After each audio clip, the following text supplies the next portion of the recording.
इस कार्यक्रम के प्रायोजक हैं Benada group of industries Agra, manufacturer and exporters of engine bearing and bushes, thrust washer, oil seals, radiator hoses, engine mounting, other rubber item, connecting rods, crank shafts, items of cold storage, engine valves, submersible pumps, pistons, piston pins, piston rings, cylinder liners and sleeves, air cooled blocks.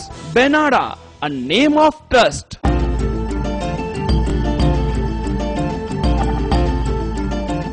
नमस्कार, पारस channel के सभी दर्शकों को मेरा जय जिनेंद्र।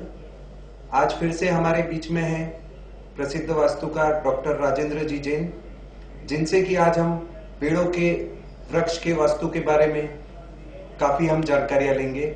मैं doctor साहब आपसे चाहूंगा कि क्या जो वृक्ष होते हैं वो भी हमारे वास्तविक जीवन में, जो हमारे घर में वृक्ष लगे हुए होते हैं, तो उनका भी वास्तु क्या हमारे जीवन में इफेक्ट करता है?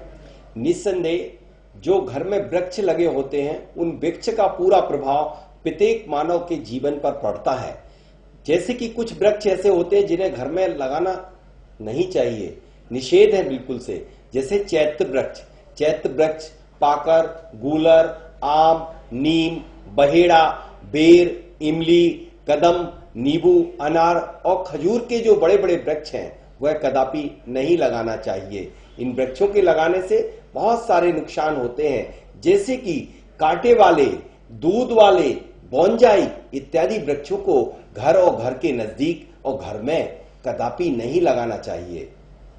ये आपने जो बोला चैत्र वृक्ष होते हैं, ये चैत्र वृक्ष क्या होते हैं? चैत्र वृक्ष जिन वृक्षों की पूजा, उपासना, साधना, आराधना की जाती है जिनके नजदीक, उन वृक्षों को चैत्र वृक्ष कहते हैं, क्योंकि इन वृक्षों में धीरे धीरे करके देवताओं का वास हो जाता है, देवता निवास करने लग जाते हैं। और इन वृक्षों को जब हम घर में लगाएंगे तो घर की सारी क्रियाएं संपन्न होंगी, तो इनकी क्रिया विधि में विघ्न आएंगे और यह हमारे लिए भी कष्ट दे सकते हैं। इसलिए चैत्र वृक्षों को घर में कदापि नहीं लगाना चाहिए, घर से काफी दूर लगाना चाहिए। ग्राम में लगाएं, लेकिन आप अपने गार्डन में लगाएं, अपने बगीचे में लगाएं, आप अपने खेत में लगाएं, लेकिन किसी भी साधना स्थल पे लगाएं। चैत्र वृक्षों को चैत्र स्थलों पे लगाएं, जैसे कि मंदिरों में लगाएं, लेकिन घर में ना लगाएं। तो आप किन वृक्षों को घर में लगाने का सुझाव देंगे? जैसे कि आपकी पुस्तक व्यापार वास्तु में वृक्षों का लाभ और हानि का जो आपने चैप्टर लिखा था, जी, तो आप हमारे दर्शकों को ये बताएं कि हमें घर में किस तरीके के वृक्ष लगाना चाहिए जो हमें फायदा देते हैं। देखिए, घर में कुछ वृक्ष ऐसे लगाए जा सकते हैं जो कम हाइट के होते हैं, सुगंधित वृक्ष होते हैं, जैसे कि तुलसी एक ऐसा वृक्ष है जिसे हर घर में ही लगाना चाहिए। ब्रह्म स्थल को तुलसाना क्यों बनाया जाता है? क्योंकि ब्रह्म स्थल से ही सारी ऊर्जा संचालित होती है। ब्रह्म स्थल पर पूर्वज के जितने भी आप पुराने जमाने के घर देखेंगे तो ब्रह्म स्थल में आंगन हुआ करता था। आंगन इसलिए बनाया जाता था सारे वास्तु दोषों के निवारण हेतु, क्योंकि आंगन में सारी पॉजिटिव एनर्जी आंगन में से ही प्रवेश कर जाती थी ऊपर से, और प्रत्येक कक्ष में संचालित हो जाती थी। और जितनी भी निगेटिव एनर्जी प्रत्येक कक्ष में निर्मित होती थी वह ओपन टू स्काई हो जाती थी, मध्य स्थल से निकल के बाहर चली जाती थी। इसलिए यदि कोई निगेटिव एनर्जी आ रही है तो हमारा जो तुलसाना है, तुलसी में पारा की मात्रा होती है, सारी नकारात्मक ऊर्जा को सकारात्मक ऊर्जा में परिवर्तित कर देती है। और निश्चित रूप से इसलिए तुलसी के सम्मुख प्रतिदिन जल डालने का प्रोसीजर यही है कि जब तुलसी के नजदीक हम जाएंगे तो निस्संदेह हम स्वस्थ रहेंगे।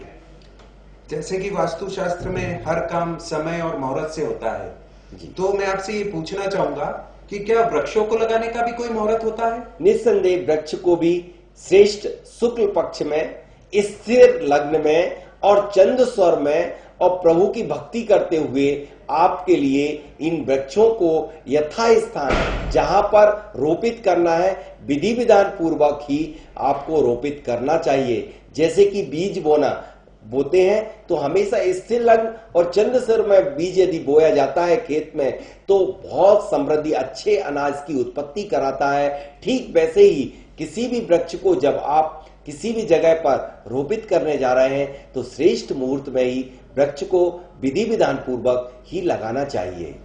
ये तो आपने लगाने की बात कही, जैसे आपने बताया कि हमें पीपल, गूलर और अन्य जो हानिकारक वृक्ष है वो अपने प्लॉट में नहीं लगाना चाहिए या घर में नहीं लगाना चाहिए।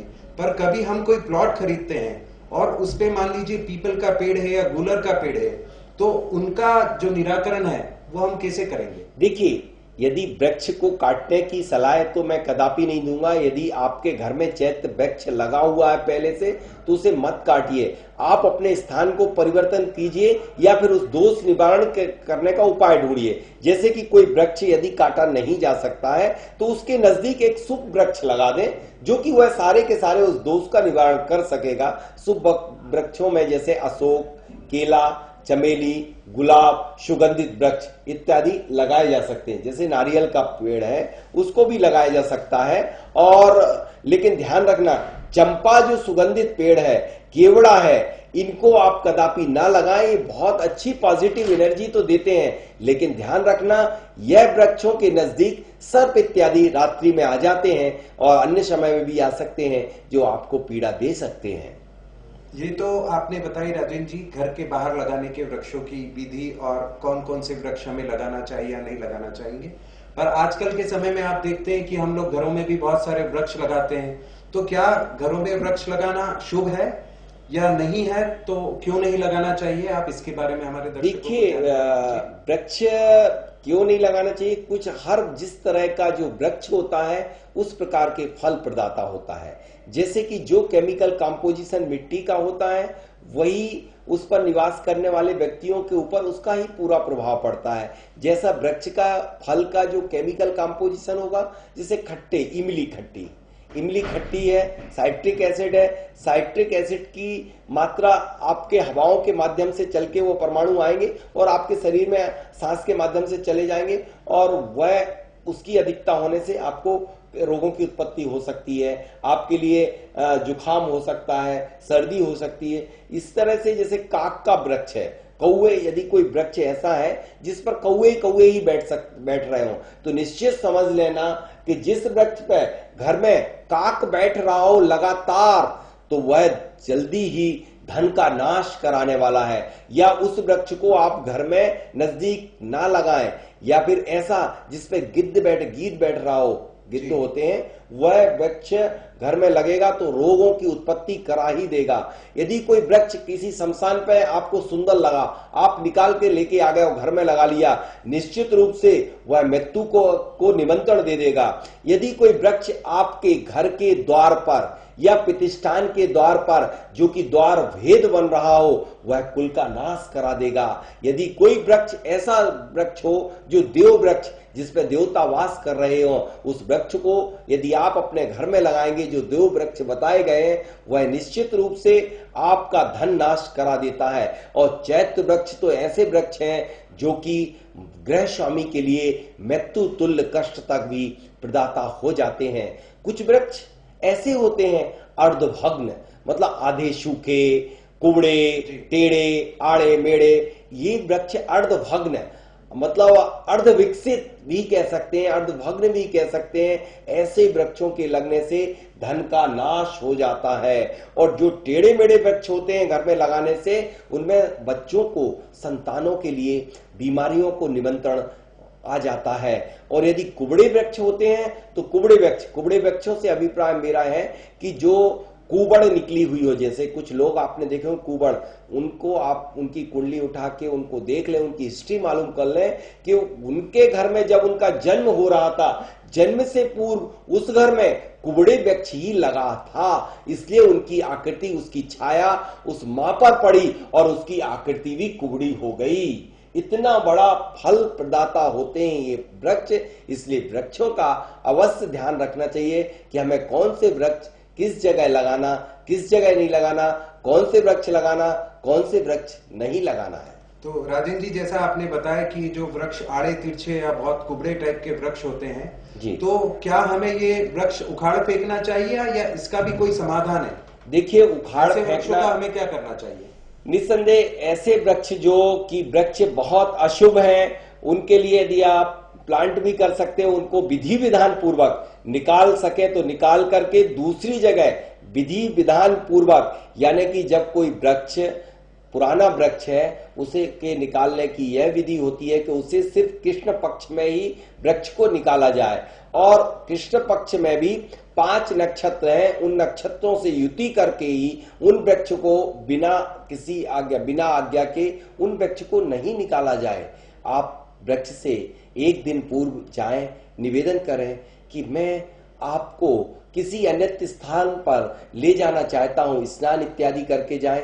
और पूजा बृहत संहिता के 52 नंबर अध्याय में स्पष्ट लिखा हुआ उसकी पूरी विधि को कि किस प्रकार से आपको प्रार्थना, निवेदन, प्रायश्चित करना है, कोई आपको प्रायश्चित लेना है, शांतार्थ क्रियाएं संपन्न करना है, शांति विधान करना है, तब कहीं उसको मूल सहित निकाल करके और उसमें नीचे गौमूत्र का सिंचन करके, जड़ को बचा करके, गोबर को लपेट करके और अन्यत्र किसी स्थल पर लेकर के जाएंगे, जंगल में उसे रोपित किया जा सकता है। लेकिन ध्यान रखना, किसी चैत्र वृक्ष को बिना किसी आज्ञा के कभी उखाड़ के नहीं फेंकना चाहिए। आज तक जिन व्यक्तियों ने जिन स्थलों पर चैत्र वृक्ष को निकाला है, अनेक बाधाओं से पीड़ित होना ही पड़ा है। चाहे वह कॉलोनी, कई लोग क्या कर रहे हैं आजकल, सैकड़ों पीपल चैत्र वृक्षों को अपनी कॉलोनी से निकाल के फेंक देते हैं, लेकिन जब वह कॉलोनी को बेचने जाते हैं, माल बेचते तो माल नहीं बिकता है। उसका मुख्य कारण यही होता है कि चैत्र वृक्ष, जब आप पर चैत्र से अभिप्राय है कि उन वृक्षों पर देवताओं का वास था और उन देवताओं को आपने नाराज कर दिया। आप जब अपने किसी भी साथी को नाराज कर देते हैं तो वह आपको कहीं ना कहीं पीड़ा देता है। जब इन वृक्षों में तो सैकड़ों, लाखों, करोड़ों की संख्या में यह देवता वास करते हैं, लाखों करोड़ों देवताओं को, और एक वृक्ष नहीं अनेकों वृक्षों पर जब हो इस तरह से आप ऐसी क्षति पहुंचाएंगे तो निस्संदेह आपके लिए नाना प्रकार की बाधाएं, तकलीफ भुगतना ही पड़ेगी।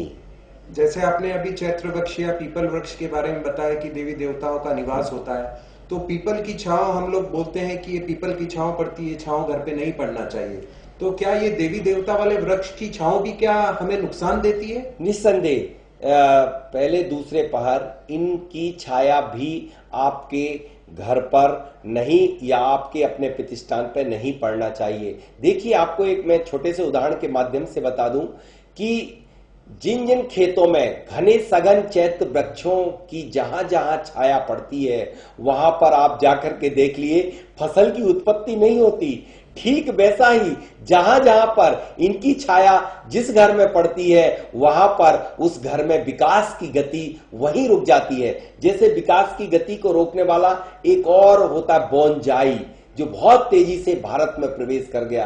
बोनजाई जो आज हम गमलों में फलदार वृक्ष लगाने लग गए हैं, छोटे से ही 1, 1.5, 2 फीट में ही आम और अमरूद खाने लग गए, ये बहुत गलत हो रहा है। ये वृक्ष आपके व्यापार की गति को तुरंत ही अवरोध करा देता है। जैसे कांटे वाले वृक्ष, कांटे वाले वृक्षों में सिर्फ गुलाब ही एक अपवाद स्वरूप है। जितने भी कांटेदार वृक्ष होते हैं ये आपके घर में कलह पैदा करा देते हैं, सिर्फ गुलाब के वृक्ष को छोड़ करके, बाकी नहीं लगाना चाहिए। दूध वाले वृक्ष, दूध वाले वृक्षों में निश्चित रूप से ये रोगों की उत्पत्ति कराते हैं। जिन घरों में अधिकांश कैक्टस, दूध वाले वृक्ष लगे होते हैं, उन घरों में आप उनको देखोगे जाकर के कि बच्चों की स्वास्थ्य बहुधा गड़बड़ ही बने रहते हैं। इसलिए इन वृक्षों को घर में नहीं, यदि आप लगाना ही चाहते हैं तो अपनी बाउंड्री वाल में लगाएं, या अपने हाइट, जितनी आपके घर की हाइट है उससे दुगनी या 2.5 गुनी ऊंचाई की दूरी पर उन वृक्षों को स्थापित कर दें जो शुभ वृक्ष हैं तो लगा सकते हैं। जैसे अशोक का वृक्ष आप लगाएं, लेकिन इसमें दिशा का विशेष ध्यान रखें। दिशागत भी इसका विभाजन है कि किस वृक्ष को किस दिशा में लगाना चाहिए। जैसे कि आप सघन वृक्ष और बड़े वृक्ष हैं बाउंड्री वाल में लगाएं, अशोक के वृक्ष काफी ऊंचे बढ़ते हैं, आप लगाएं, लेकिन उन्हें दक्षिण और पश्चिम दिशा में ही लगाएं। उत्तर और पूरब में यदि ऊंचे वृक्ष लगा दोगे तो सूर्य की लाभकारी अल्ट्रावायलेट रेज आपके लिए अवरोधित हो जाएंगी और आपको सूर्य की लाभकारी अल्ट्रावायलेट रेज से आप वंचित रह जाएंगे, जो कि भवन को ऊर्जावान करती, आपको ऊर्जावान करती। इसलिए ऐसे वृक्षों को हमेशा दक्षिण, पश्चिम, नैऋत्य में ऊंचे वृक्षों को, लेकिन अपने घर से बाउंड्री वाल पर की दूरी पे लगाएं, दुगनी और 2.5 गुनी हाइट के दूर लगाएं ऊंचे वृक्ष को, तब वही वृक्ष आपको लाभकारी हो जाएंगे। डॉक्टर साहब, आपने इतनी अच्छी जानकारियां हमारे दर्शकों को दी। अब मैं ये पूछना चाहूंगा कि जैसे हनुमान जी राम जी के लिए संजीवनी बूटी लेके आए थे, तो क्या वास्तव में ये संजीवनी बूटियां या जड़ी बूटियां ये होती है या इनका वृक्षों से कोई उपचार होता है? इस बारे में हमारे दर्शकों को जानकारी दीजिए। देखिए, जड़ी बूटियों जड़ तंत्र में तो वह शक्ति है जो आज एलोपैथी में बिल्कुल भी नहीं है। ऐसी ऐसी जड़ें हुआ करती हैं, आज भी होती हैं। वही संजीवनी बूटी आज भी है। जैसे कि कितने जड़ बूटी हैं, जैसे आज कोई व्यक्ति एलोपैथी जब उपचार करती है तब रिजल्ट मिलते हैं, लेकिन जड़ तंत्र हमारा यह कहता है कि जैसे इस वृक्ष की, कोई भी वृक्ष है और अपामार का वृक्ष की यदि आप जरा सा भी जड़ को, सिर्फ बिच्छू यदि किसी को काटा है, उसे मात्र दिखा दें तो उसका सारा का सारा विष उतर जाता है। कहीं यदि आप किसी को बिच्छू काटेगा तो एलोपैथी इंजेक्शन लगाएगी, उपचार करेगी, एडमिट करेगी, लेकिन हमारा जड़ तंत्र इतना बड़ा तंत्र है कि उससे बड़ा तंत्र और कोई नहीं। ऐसे कितनी जड़ें हैं जो कि सारे के सारे उपचार करा देती हैं। जैसे अभी अब श्वेत आर्क की जड़ की बात कही थी कि वह धन वृद्धि ही नहीं कराता, 1000 रोगों पर काम करता है श्वेत आर्क की जड़। जैसे कि किसी भी महिला, गर्भवती महिला है, यदि वह अपने कमर में श्वेत आर्क की जड़ को बांध ले तो उसके लिए प्रसव पीड़ा कदापि नहीं होगी और नॉर्मल डिलीवरी हो जाएगी। जैसे इसके उपरांत यदि किसी को फोड़ा फुंसी और साजन वगैरह हुई है तो श्वेत आर्क के पत्ते को मात्र जैसे ही उस जहां पर हुआ है इफेक्टेड एरिया में जरा सा दूध डालने पर ही मात्र आधा घंटे में ही वह इफेक्टेड एरिया ठीक हो जाता है, खाज खुजली ठीक हो जाती है। ऐसे ही अनेक वृक्ष ऐसे हैं जिन वृक्षों से हर तरह से, उनके जड़ तंत्र से, तना तंत्र से, पत्ते तंत्र से, फल तंत्र से किए जा सकते हैं। जैसे एक और उदाहरण कि पीपल के वृक्ष की जो बात आई थी अभी, पीपल के वृक्ष की जड़ को यदि मघा नक्षत्र में निकाल करके और यदि भुजा में बांध ली जाए तो कभी जिन व्यक्तियों को दुस्वप्न आते रहते हैं, घबराते रहते हैं, उनके लिए कभी यह क्रिया से बिल्कुल निजात हो जाएंगे। इसके बाद यदि आजकल घर घर में देखो हर किसी के मुकदमे चल रहे हैं, यदि मुकदमों से आपको निजात पाना है तो हस्त रवि नक्षत्र में, रविवार जब हस्त नक्षत्र जब रविवार के दिन पड़े और पवार की जड़ को ला करके आप अपनी भुजा में बांध लेते हैं तो निस्संदेह आपको कभी मुकदमे में हार नहीं होगी, हमेशा जीत होगी। एक और है, मैं जो भूमि की सारी नकारात्मक ऊर्जा या किसी व्यक्ति की नकारात्मक ऊर्जा को एक ऐसा तंत्र जो कि मिश्रित तंत्र है, मैं बता रहा हूं अपने दर्शकों के लिए। ये आज के लिए विशेष टिप्स होगा कि यदि घर की सारी नकारात्मक ऊर्जा को पलायन करना है तो आप नीम के पत्तों को इकट्ठा करें, नीम के पत्तों को, सांप की कांचली और बच और सरसों और हींग को मिला करके इसकी एक धूप तैयार करें और इनको जला दें। तो जलाने के उपरांत जो धुआं उठेगा वह भूमि की सारी नकारात्मक ऊर्जा को पलायन कराएगा। और यदि किसी कारण बस यदि किसी व्यक्ति के अंदर कोई नकारात्मक ऊर्जा, कोई बेंतर बाधा आ चुकी है तो निश्चित रूप से मात्र आधा घंटे में इसके परिणाम प्राप्त हो जाते हैं। इस तरह से दर्शकों देखते रहिएगा, यह आज के टिप्स बहुत महत्वपूर्ण है। यदि आप अपने अंदर की नकारात्मक ऊर्जा पलायन करना चाहें या आप भूमि की नकारात्मक ऊर्जा पलायन करना चाहें, आप अपने स्वयं स्वस्थ रहना चाहें या व्यापार को स्वस्थ रखना चाहें तो वृक्ष की का विशेष ध्यान रखें। जय जिनेन्द्र। जय जिनेन्द्र।